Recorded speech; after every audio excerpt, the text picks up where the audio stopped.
So we've done the 4 form of imperatives. Okay, JD is saying, which is a new topic, but JD is saying is, if you want someone to do something in the near future, okay, without defining it, you can just say it in the infinitive form. For example, we did khel, khelo, kheliye, kheliega. Okay, if I want to tell someone to do something in near future, what is the infinitive form here? Khelna. So you can just use this as it is, even though it means to play, but depending on how you're conveying it. Kal khelna, okay, play tomorrow. It's not to play, it's play tomorrow. It's like do this thing activity, like aaj guest aa rahe hain, kal khelna, like the guests are coming, play tomorrow.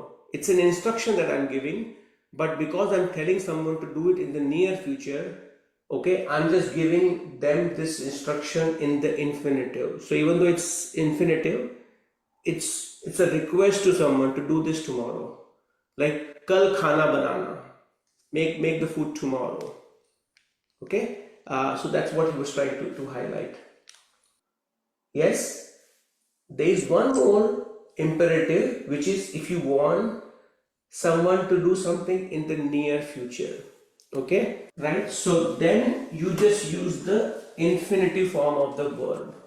So if I want to tell someone aap kal aana, aap kal aana, that means please come tomorrow.